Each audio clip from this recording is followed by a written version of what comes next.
Two past. Well, welcome everyone. I'm Dina Fidas. Silly Zoom keeps deleting my pronouns. I will re-add my pronouns in my organization, which are she and her, and I am without an equal. I serve as our managing director and also our chief program and partnerships officer.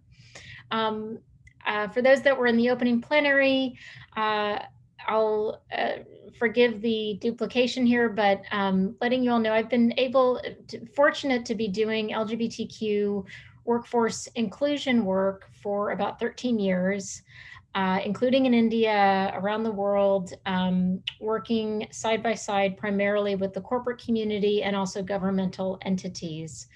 And part of why I was so excited to be asked to help facilitate this session is that employee resource groups, or affinity groups as they're sometimes called, and diversity and inclusion councils are the beating heart of diversity, equity, and inclusion initiatives within organizations. The truly, when you talk about transformational change, yes, a CEO can inspire, but it has to be backed up and it has to be a true sort of internal approach.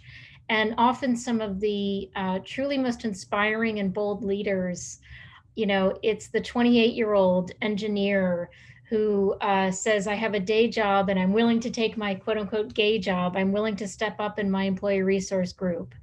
It's an accountant who's transgender and decides to become a force for change within an organization. So really, I commend all of you for the work that you do every day and welcome everybody for joining. Very briefly, this session is going to run for an hour. So we've got about 56 minutes left. Some colleagues, I'm sure, will join over the next little stretch as we have other breakout groups happening. This is really designed to be a learning session and conversational. Take this opportunity to talk to some leaders and experts. And with that, I will ask each of our leaders to introduce themselves and tell us a little bit about the role you play within your employee resource group or council. And perhaps we start with you, Amrut. Yeah, hi, Dina. Thanks. Am I audible? You are, yes. Thank you. Okay. So first of all, thanks, Dina, for this opportunity, to be part of this panel. I'm really excited to be here. And a very warm welcome to everyone who has joined. I hope, all are doing fine. So a quick introduction about myself. I'm Amrut Nayak. I lead the enterprise content management technology within consumer banking for Bank of America. I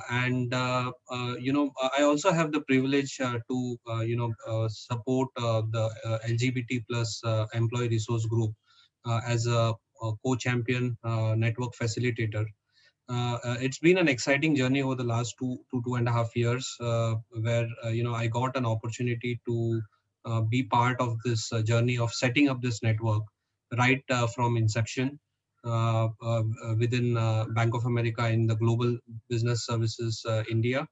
And it's been a long journey. I mean, to see our allies grow from a very small number to close to about 3,000 plus over the span of 2.5 years has been really a fulfilling experience. Personally, I'm a strong fan of diversity and inclusion. And what drives me here is basically to have equality for our LGBT plus colleagues, and as an ally I truly stand by that. Also, just want to add, in the bank, right, like you rightly said, right, CEOs can inspire. So our CEO, right, Brian Mohian, what he quotes is that as an organization, if you have diversity and inclusion, you will become a strong competitor in the market, right? That is a very strong statement, and the organization truly stands by that, right? So whether it is diversity and inclusion in terms of whether it's gender, age, veteran status, sexual orientation, disabilities, our employee workforce has this diversity, which makes it very stronger, and this makes it really effective to serve our customers and clients, because it truly represents our customers and clients, serve a purpose, and drive responsible growth. Moving on to the role that I play in the employee resource group. As I said, was fortunate to join the this resource group right at its inception phase, and I had I got through all the phases, right from the pre-launch phase. What are the how do we tie in our organization priorities, and tie it to what as an employee network we would like to do, right? The pre-launch part, then the startup, right? How do we build that foundation? How do we form a core team and drive some of the key aspects that are needed for creating those awareness, sensitizing our workforce, having those trainings in place, relooking at our policies. All that comes as part of this journey. And also, it's very important that when we do this, we are very visible through our events that we conduct. So we do have we conduct events right through the year, but definitely we have major events for Pride Month and Ally Week that we do. So that gives the visibility and focus to the CRG. And lastly, this journey continues, right? So we are not only looking inwards, but we are looking at external focus, partnering with Dina with Out and Equal, and that gives us the right platform to share best practices, learn from other organizations as well, and share our experiences. So broadly, that's what our model is, and yeah, I'll be happy to share more details as we go through this discussion. Thank Thank you you. so much. Thank you so much, Amrit. We are very lucky to have you here today.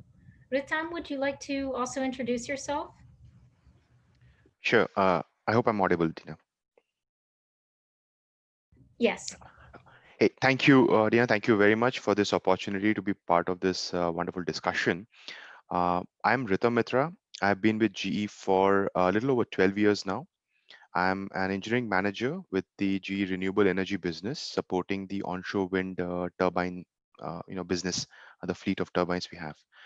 Additionally, I also lead the Pride Alliance chapter for the GE India Technology Center, and that is what I'm representing here today. Additionally, I'm also the co-leader for the GE Renewable Energy Businesses Global Pride Alliance Affinity Group. So a little bit of context on what the GE India Technology Center is. We are a tech center based in uh, Bangalore, Bangalore, Hyderabad, and we are the largest integrated research and development center for GE outside of the US. We have technologists serving on part of every single business of GE. The Global Research Center, you have the aviation business, renewable energy, gas power, healthcare. So the team in terms of, so that's the focus area. I mean, so what I'm here is talking about the inclusion and diversity focus actions that we do at the Technology Center. Again, I think over the course of this discussion, we will definitely get into the details of how the ERG is set up and structured. But I think a few things. I think a couple of the differentiating things that we have been looking at over here is, as an ERG, how can we influence all facets of an employee's experience in the course. I mean, all the facets that impact an employee as part of their work experience, right from policies that we have. And I think most organizations, we have a solid policy. We have good policies which uh, prevent harassment. We have policies around fair employment, respectful behavior at workplace. But how do we really operationalize and make sure that those things which are enshrined in those policy documents, in those governing documents, actually impact and are part of an employee's experience? um, so to enable that, how can we look at the the policies that influence my work experience? How can I look at the practices? How can I look at the infrastructure setup that I have, both the physical, virtual infrastructure setup, and how can I create more inclusive mindsets? uh, Again, a very important aspect. So uh, as an ERG at the Technology Center, we call ourselves the way of work, the WOW initiative. That's what we call the inclusion and diversity effort here. And we look at creating inclusive, policies, practices, infrastructure, and mindsets. And although here I'm leading the Pride Alliance chapter, and that's what I'm be talking about. But as part of the overall WOW framework, we also have other diversity focus groups, the gender pillar, the disability advocacy network, which looks at the people with disabilities group. And then we also have a generations pillar, because as an organization grows and evolves, we have folks from different career levels, different tenures, different expectations. So how can we look at it holistically?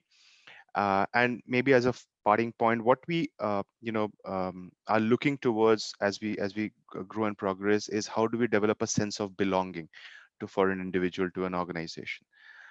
So with that, I'll pause for now. Maybe I think we'll get into more specifics as part of this discussion. Wonderful. Thank you so much for the time. And both you and Amrut have brought to the surface a number of key themes and important topics that I know others will have some questions on. So thank you so much. And so now to Timothy, would you like to give your introduction now? Yes. Thank you, Dina, and everyone at Out and Equal who has invited me to represent Oracle at this forum.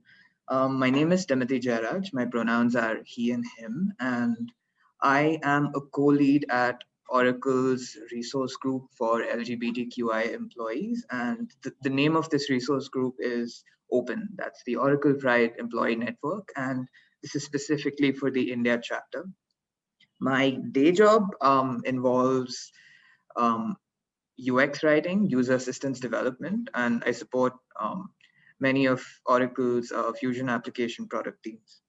And what's my role as an Open co-lead? So um, for those of you who do not know, Open kicked off just this year in Jan 2020, and my role isn't clearly defined. We're still, coming to terms with the teething trouble that new ERGs usually have.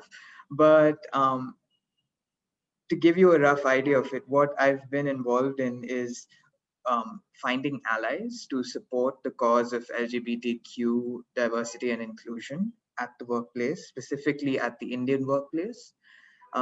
Working with HR, the wonderful, talented people in our HR orgs at Oracle India to sort of come up with, best practices to propagate, to raise awareness about, and also to have conversations with people because I'm a Gen Z millennial, and when I became a co-lead at Oracle at Open, I went from being, I sort of saw these two sides of me, the zero tolerance millennial side of me in a tug of war with the person who builds bridges side of me. And I think that's what being a lead at an ERG does to you. And not that I ever feel like I have to compromise on one side to satisfy the other, but I've figure out ways in which the two of them can coexist. And I think having conversations is very important because what ERGs do, right? You don't need an ERG to make diversity happen. You need an ERG to make inclusion happen. And that is something that, you know, I myself and my co-leads at Oracle Pride Employee Network are trying to achieve. Thank you so much. I actually want to blow that up on the screen that you don't need an ERG for diversity, you need it for inclusion. That is just beautiful, Timothy. Thank you so much. For those that have joined, thank you again for joining. Feel free to put your cameras on and to jump in with questions. We have some questions for our panelists, but again, we really want this to be an interactive learning session. And so do feel free to, if you prefer using the chat function, I'll be monitoring that as well. So to spur a little bit of conversation, can I ask whether Ritam or Amrut or Timothy, whoever wants to go first, to talk a little bit about the initial drive to create an employee resource group at your company? What was the rationale? Was it the human case, the business case? Can you talk a little bit about how you started it? Sure. If it's okay, I'll probably start Thank this. you, Ritam. Um, again, like at the G India Technology Center, like across many organizations, we've diversity and inclusion has been a focus area. So there have always been events that have happened over years, and primarily when we spoke about inclusion, say 10 years ago, or even say 5 to 6 years ago, it was primarily around the women's network. Uh, Most organizations, I'm talking about it.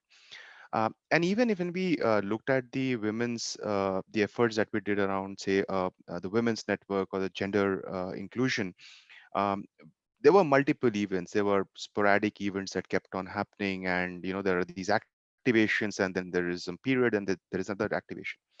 So sometime in 2015, we actually, as an organization, the leadership got together and really went back to the data to see why we have, say, whatever representation of women across different career bands, why we have certain percentage of attrition. And we actually wanted to figure out what is the reason for where we are. And we went back and I spoke to a lot of these a lot of the women employees who had left the organization, and some of the insights that came onto us was that women leave not just because of life transition moments, but even career opportunities. There are multiple facets. I mean, it's wrong for us to even bracket, say, a woman employee only in the lens of, say, life transition moments like a marriage or childbirth. How are we doing as an organization enough to make sure that their career opportunities, they are equally, they get the equal opportunities as everybody else? So when that was one of those data points that came to us, and again, we had a lot of these crowdsourced ideas from the organizations, which actually led us to create this WOW framework, the way of work framework, in late 2015, early 2016. And what we do in this WOW framework is essentially we have 4 strategic levers, uh, which, as I said, like creating inclusive policies, including inclusive practices, inclusive infrastructure, and building inclusive mindsets. And these are the 4 strategic levers that we use to influence, so to drive specific actions on focused on different diversity groups, with the eventual goal of hiring more diverse talent, retaining more diverse talent, and growing more diverse talent. So early 2016, we began with the gender pillar, or the women's network known back then. Subsequently, we added the disability advocacy network, which also known as the People with Disabilities Network. Early 2019 is when we started the Pride Alliance and chapter. It was earlier called as LGBT pillar, but again, as a whole as GE globally, we have rebranded as calling it the Pride Alliance. And then early in 2016, we included the generations pillar. So this framework, what it allows us to do is that it allows us to, have specific actions, which then, tied into each of these levers, and then eventually tied into a business goal of either hiring, retaining, or growing more diverse talent. It gives us a lot of, it allows us to impact an employee's experience more holistically, measure the outcomes in a better manner, and actually make sure that we are driving an impact on the ground. We are not doing events or activations because uh, we should do it because they are the right things to do, but we also make sure that all those events are now, it comes together in a holistic framework that actually makes a difference on the ground, moves the needle in terms of a more inclusive environment for those who need it. So that was the motivation for us to create the ERG in this particular framework, and that way we are operating today. Excellent. It's so excellent to hear it. I also love every time you say the WOW framework, I smile because I think it's such an excellent um, moniker. Do either Amrut or Timothy want to talk about the beginnings of the ERGs within your companies? Yeah, sure. If I can go first, yeah, thanks, Timothy. Yeah, from for Bank of America, the Employee Resource Group, the LGBT Employee Network has been around since 2009 when it was formed in the US. But the history goes back to a long back, like in the 80s, the bank, Boston Bank was when we had our first, LGBT employee resource group that was formed in the US. And The journey, continues in India. It picked momentum, after the Supreme Court verdict. While we had our initial conversations towards, mid of 2018, but it gathered lot of momentum, especially after the Supreme Court verdict. And the ERG has been growing over the last 2 years. What goes into, if I can you repeat your question on what were you looking for? Sorry. Just if you would like to give a little more context about the business rationale that was made to launch the employee resource group. Sure. Dina, bank has always been a strong proponent for diversity and inclusion, and it's a strong proponent for employee networks. We already, what Ritam said, right? We do have had various employee networks. We have a disability advocacy network. We have women in technology, Witno network. We have lead network. We have been having various networks, LGBT being very important from diversity and inclusion standpoint, was definitely something that was in discussions in the India, leadership. And As I said, it picked a lot of momentum post that. Definitely, one of the key reasons is, our motive, our purpose is to, have employees feel comfortable and, bring their whole selves to work. As Rhythm pointed out, right, I think there is a lot of, uh, you know, knowledge gap in terms of what is LGBT plus within the employee workforce. And it is important to sensitize that first, and so that when individuals are talking about any specific point, they are sensitive to how they talk, and how it can be interpreted. So what was important is sensitizing our workforce, and giving those focus trainings.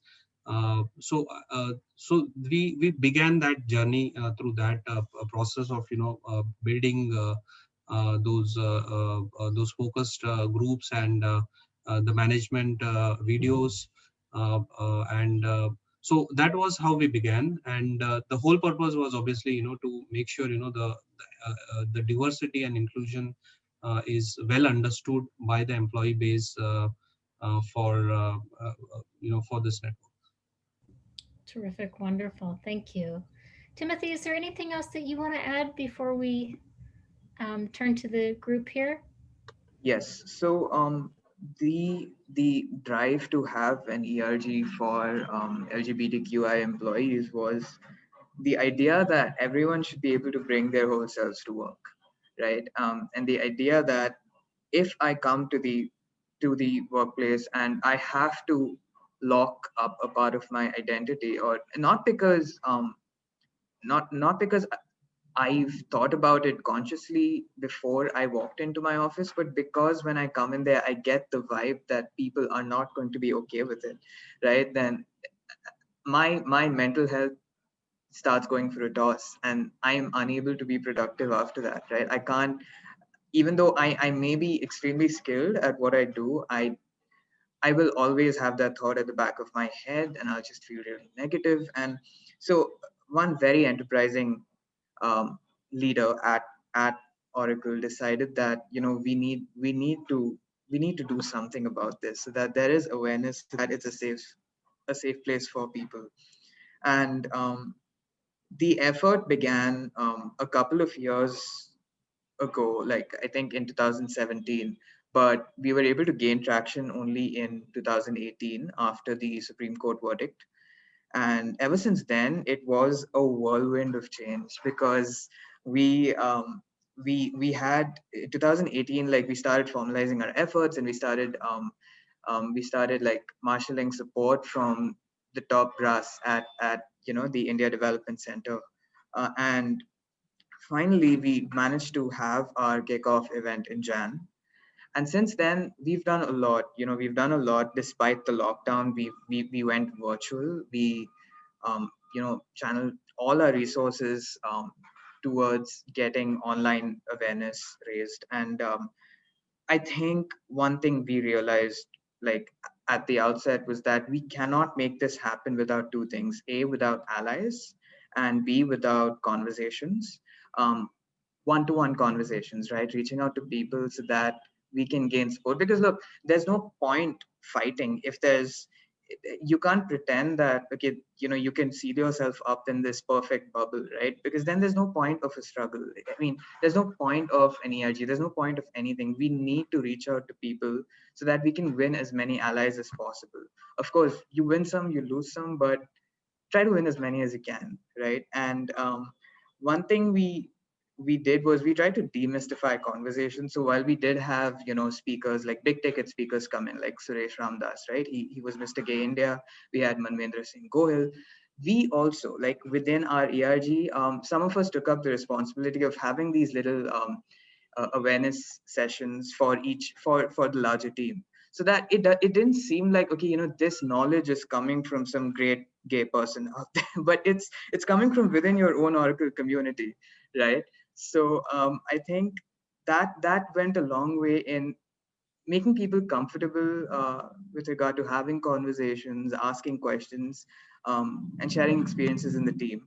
And I think the last point that I'd like to make about this is, we work with HR to to to to gain some sort of, like, strong footing to get this thing started. Because a lot of people told us that, okay, you know what, I think what's important is, we need more people to come out, right? And in many of the sessions today, this is what's being discussed. But one thing we realized is that, no, you don't need people to come out. You need to create an environment that's conducive to the well-being of your employees.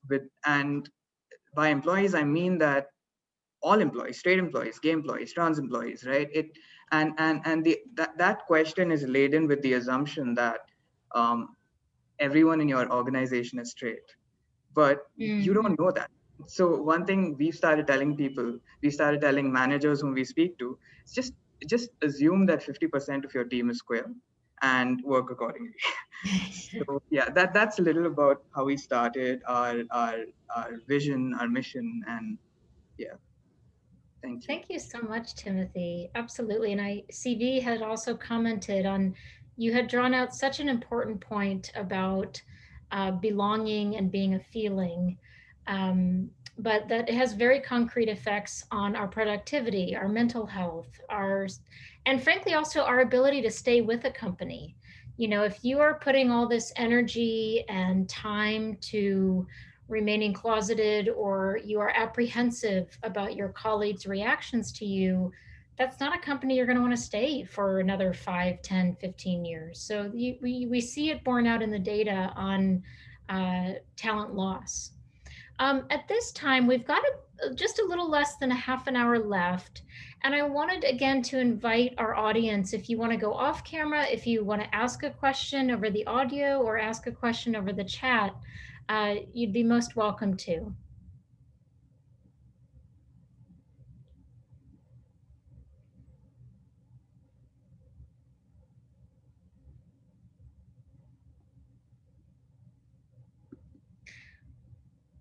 Well, perhaps if anybody is just taking a minute or two to formulate your thoughts, again, please put it in the chat box. But I would like to, as we see if there are additional comments or questions, you have each mentioned allies, and we talk about, oh, perfect. We've actually got a question. Bear with me. Ah, wonderful. This is a really good one, and it's dovetailing with exactly what Timothy was just speaking about. So we have a question from Sanjay. What strategy would the panel suggest to encourage associates to come out and share their identity in the workplace? I'd like to respond first, if that's okay. So the first thing I'd say is be extremely sure that if you come out, there won't be any immediate repercussions, right? Because as much as I'd like to think that my company will have my back, and yes, all large MNCs have robust anti-discrimination policies, and if you mess with those policies, you'll be out. There's no question. But you probably won't get into trouble that way. You'll probably face indirect discrimination on the inclusivity front, not on the diversity front, right? You'll face microaggressions, things like that. So if you're not certain that coming out is a good thing for you, then it's up to you. I think that's pointer number one. Always be safe. Um, Try to look out for people. Now, if try to have conversations, try to test the waters. Sometimes you might find people, even if it's not someone in India, for instance. Even if you have a colleague in the US who is someone who supports right the LGBTQ community, who whether they're an ally, whether they're queer, reach out to them, try to have conversations with them. There is no one right way of coming out of the workplace. There are so many things that need to be considered. To give you an example, I have a colleague who works for a team that might not be as open as my team is, right? So it's easy to think that, okay, because I can come out openly and I have the support of my managers, every person in their team has the support of their managers, right? And while managers, no one's, at least I hope no one's out there to openly discriminate against you, people haven't been primed to encounter change, to encounter different people, to encounter people who aren't conventionally office appropriate. So they might need to be softened up to the idea. So it's good, like, reach out to the DNI forums at your organization. Try to ask them for sensitization programs, and um, tell them that it's not necessary for you to come out just for them to do something. Tell them that, what, I'm concerned. Even if you are a closeted person, tell them, what, this is a big issue that and if you're not going to do anything about it, you're going to fall behind, because all your competitors are doing something about it, right? You need to have diversity and inclusion for LGBTQ folks at the workplace, or you're going to be left behind and people are going to leave. You'll lose talent. So there are so many cases that you can make depending on the situation that's best suited to your case. Thank you so much. Just wanted to weigh in a little bit there also. So again, in GE, we have this option for everybody to self ID themselves. And that's again a very important thing that we see whether people are, really using that or not. Uh, so, but as an ERG, I believe what we feel is that uh, employees coming out and self-IDing is an outcome uh, and not the action that we drive. So if we are able to create truly an inclusive work environment with policies, mindset, infrastructure, practices, and if we are truly able to create an ally system, a support system, um, I think that would enable more people to come out, and therefore that's a validation that we are on the right track or we are making the right progress. Um, and so that's it, because what we understand is somebody may or may not come out for a variety of reasons, and not everything may be in something that a organization can control. However, what we can control is whether we are creating the right system or not. Yeah, to add to the what Timothy and Ritam said, I think and to the specific question around what kind of how do you encourage. So I would put it this way, that the conducive environment is what is definitely a need to encourage, not only to come out at work, but also to have someone register as an ally.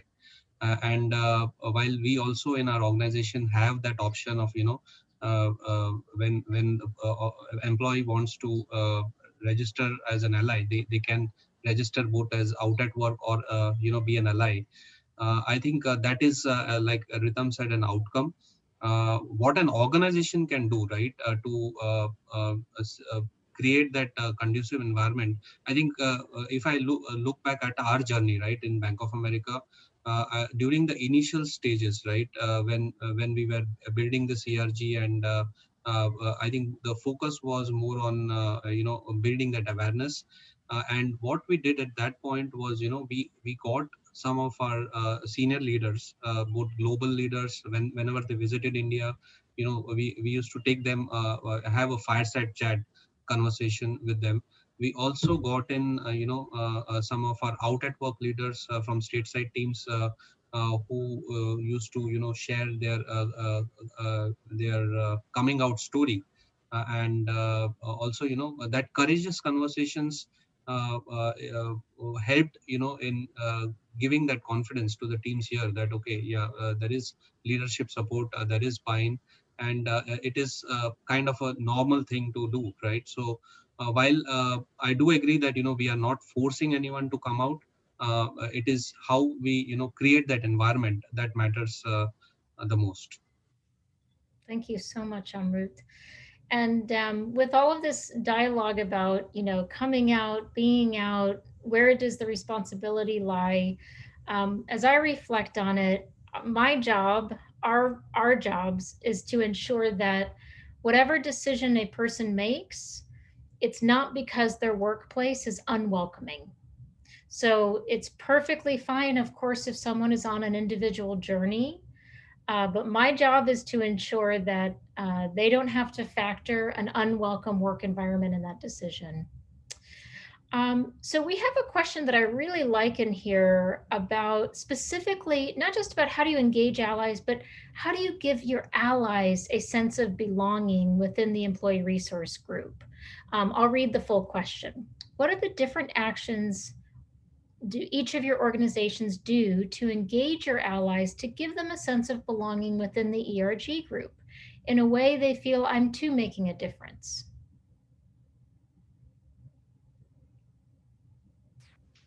Uh, Let me take the ERG itself that we have, as I said, multiple pillars. But when I talk about the Pride Alliance or any of the ERGs, um, the folks who are part of it are already motivated allies. So it's a primarily an ally network of we start with a core group of motivated allies who help drive a lot of these actions. um, this year or over the last couple of years, we've had multiple activations on campus, uh, right from, say, conducting LGBT sensitization, gender neutral verbiage, and allyship workshops focused right from senior leadership to every people leader, HR teams. Having a lot of activations on social media, participating in 21-day ally challenges, uh, uh, having bring your own diversity celebration days on campus. So these are different actions that we do. We take actions to rephrase all the benefit policy documents that we have to make them more gender inclusive, gender neutral pronouns usages, creating of created gender neutral washrooms in every work floor on the campus. So these are actions that we take as an ERG. Of course, partnering with other functions in the organization, the supporting functions are always there to help us. So these are actually actions that are owned by members of the ERG. It's usually one or two or three of them who take ownership of them. To begin with, they are motivated people who've come on over here, come on to be part of this journey. And then when you are able to connect their efforts or give them the an effort, or give them the ownership of an effort that actually makes a difference on the ground, which is recognized by, say, the CEO of the center or the CTO of South Asia. So when their efforts get recognized at that senior level, and as a leader of the ERG, if I'm able to build that connection and motivation for members of the ERG, that's what helps drive the traction on the efforts and just drive it forward. I hope I answered the question that was asked, but please, if there are, if there was any clarification, I'll be happy to provide.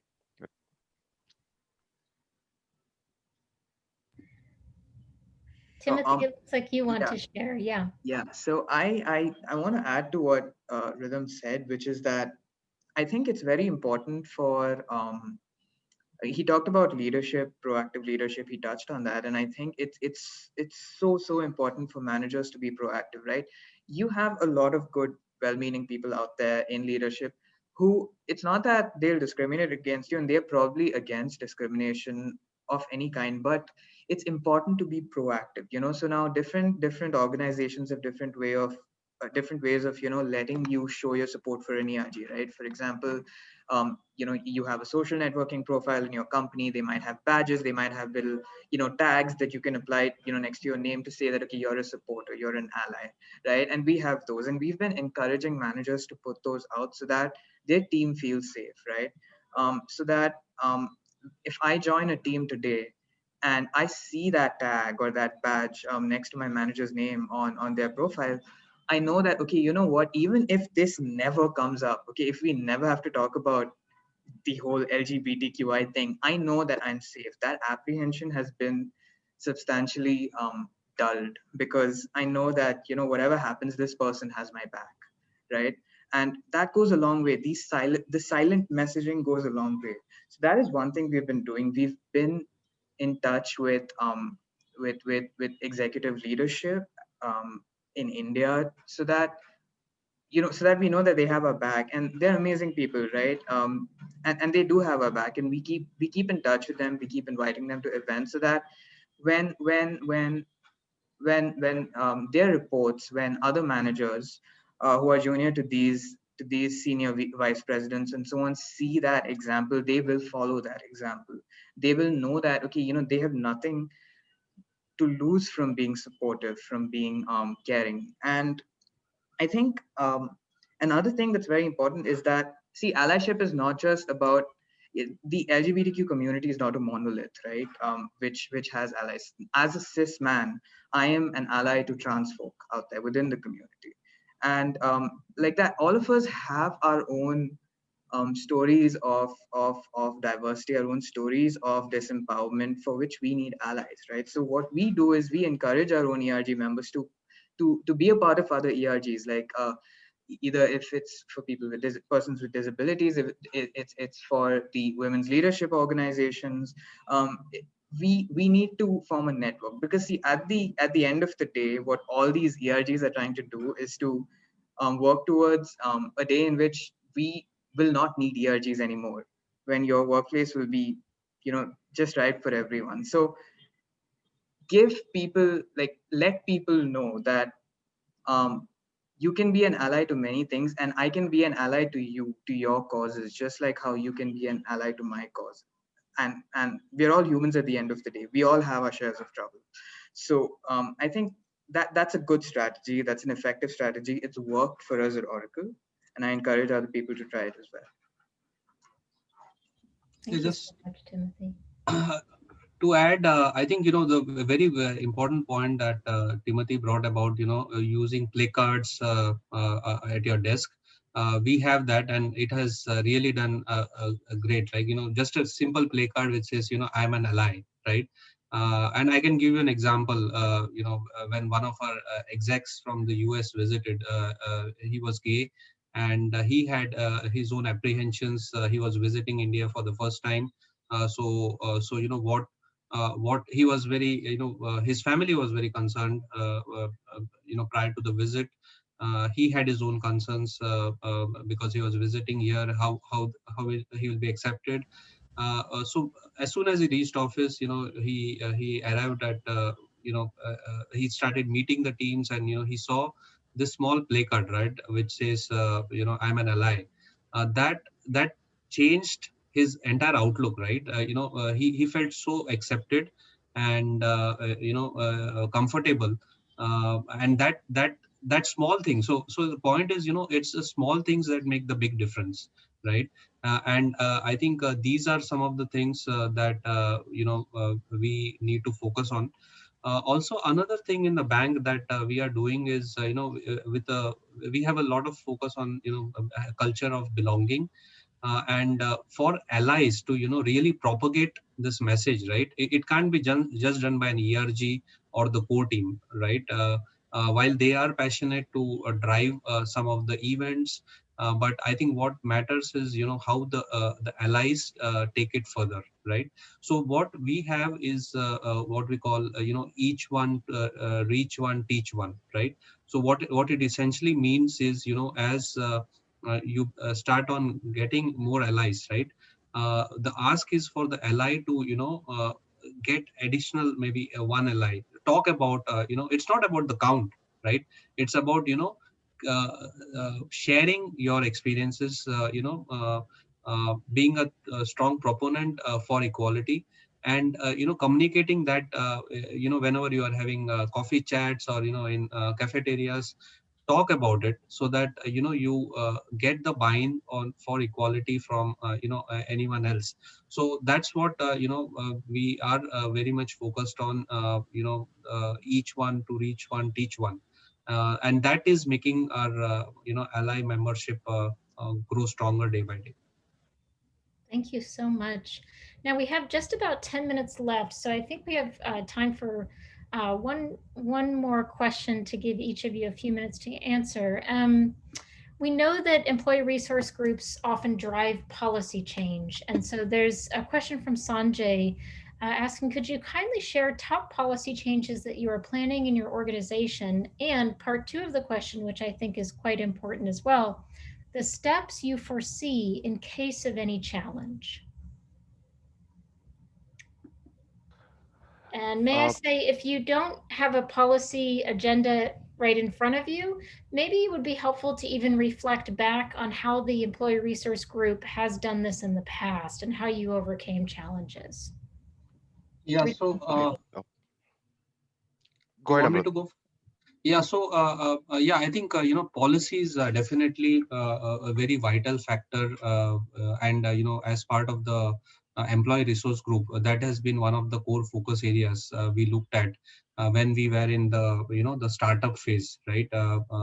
So it is, while we are creating awareness, it's also important to look at how are the organizational policies shaping up. So one key thing that we did over the last year or so was having the gender neutral washrooms. So that small signages, right? And we made sure it was there across all our locations in India, and that definitely was a very positive step in our workplace, to have the gender neutral washroom. Then the other things that we are also looking at is like the benefits for partners. So we do have partner benefits for medical coverage. Then we are also looking at benefits for transgender, and health benefits associated with that, transgender support. And the other key focus areas is dress code policy. We are still in the works when it comes to dress code policy, and the other areas related to the how you are having the manager trainings how you are doing the manager trainings. I think that also goes, manager awareness becomes very important. Hi. So again, quite similar to what Amrut just highlighted at the G. So after the Supreme Court revoked the Article 377, starting 2019 at the G India level policies, some significant changes have been implemented. So our medical insurance and relocation policies now provides for, or since 2019 provides for declaration of same-sex partners as dependents. Uh, Also, subsequently, the gender reassignment surgery was made part of the medical insurance policy. So this was a significant change that was implemented. We have qualitative insights that there has been a good uptake of it in the organization. Uh, and so that tells us that it wasn't a step in the right direction. And of course, we'll be following it up with more affirmative action on such policies. The second thing, a second line of action that we took up as an ERG was to actually relook at all our policy documents, right from anything that impacts an employee leave to say a sabbatical, everything in between. And looked at whether are we using the right verbiage over there or not. So we audited all our policy documents wherever there were uh, maybe a possibility for a gender neutral pronouns to be used. That's something we have implemented. So all our policy documents, even if it doesn't directly apply to the LGBT community, we made sure that it is gender neutral in reading, so that anybody who reads it gets used to that language and understands it's inclusive. The third thing we have done is we've partnered with our employee assistance program partners. And what we have introduced are specialized counselings on sexual orientation, gender identity expression, and related topics in a very special manner that is made available for all employees. For members of the community who would want a sounding board, employees who are probably want to becoming allies. So that's a separate set of things that we have done. So these are three, things that we have impacted, which, yeah, either directly impacts policies or just supports the ecosystem around it. Thank you. Timothy, did you want to jump in? Yes. So one thing that uh, at the outset, what I'd like to say is that we've learned the value of working with HR now. So an ERG, at least in a very big compartmentalized MNC like Oracle, it's sort of like an NGO within like this bigger company, which has an official wing that takes care of its employees, which is the HR wing. And I think we've learned the value of collaborating with HR. I think we're still working on that because we're relatively new. We're trying to figure out how to optimize that collaboration for efficient results. One thing that was achieved was gender affirmation surgery is covered to some extent, and that's a great first step. We hope that many more good things will happen in the foreseeable future. Um, the folks at the ERG, we came up with a learning path that we plan to share with new employees during their onboarding process, and hopefully that that will help a lot of people start off on the right foot, because that's like this comprehensive um, inventory of resources that people can start thinking about LGBTQI DNI from. And finally, I think what we are doing as an ERG is we're trying to chalk out some sensitization plans. We're trying to make more conversations happen. We're trying to talk more about collaborate with HR to talk to look at our hiring and come up with some hiring best practices. And our main focus right now as an ERG is to look at manager trainings, to look at sensitization for them, because like I said in the previous segment, we need proactive leadership right now. So that's one of our main focus areas. Wonderful. Thank you so much. There was another question in here about organizations that can be helpful to a nonprofit or a smaller or mid-sized entity. And so I would offer certainly Out and Equal, I think Pride Circle, Interweave, these are all excellent resources for you. But with that, in our last 2 minutes, I want to offer the floor to our panelists. If you have any final words to close us out before we head over to our lunch and breakout session. No pressure though, but if you have any final words, I would welcome them. I think. Sorry, Rhythm, go ahead. Oh, all right. No, I think this was a wonderful discussion to hear from anybody. Just so as an organization, one thing that we have discovered are progressing. So diversity is a reality. We can't change that. Diversity is a reality. Inclusion is a choice that we make as individuals or as an organization. But belonging is what we feel as a person. As some things that we've learned as an organization over the last few years is driving us to focus this conversation along belonging.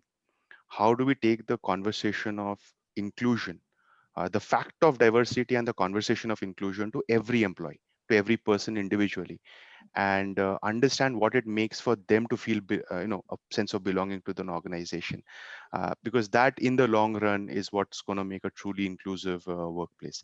So just wanted to leave with that thought around what we are progressing towards. Yeah, sorry, Timothy, please go ahead.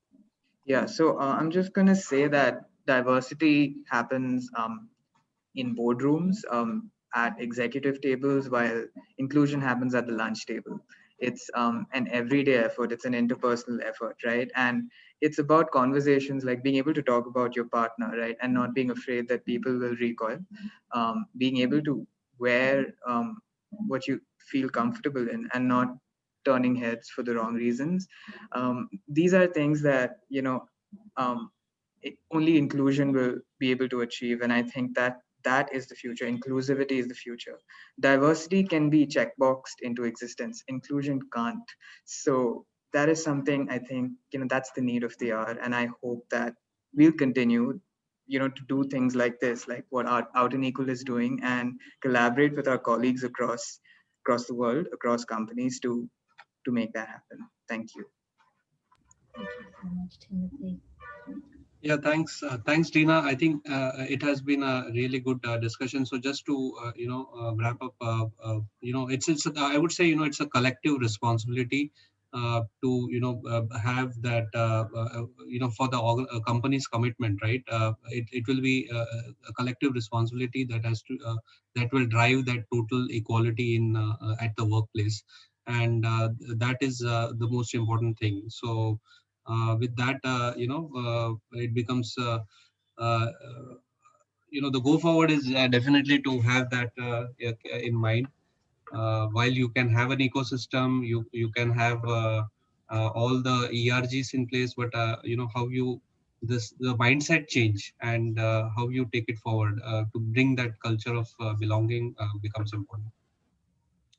Wonderful. Thank you all. Thank you to Timothy, to Ritam, and Amrut. We have recorded this. There are so many amazing insights that I cannot wait to translate into a resource, because we know that when we share like this, there's a multiplier effect. So thank you all. Thank you to our participants and your excellent questions. If we didn't get to every single question or you had another thought, again, please join us for our Bring Your Own Lunch session next. We have just one more hour together today. And so I hope to see you over in the breakout rooms momentarily. Thank you. Thank you. Thanks, guys. Thanks, everyone.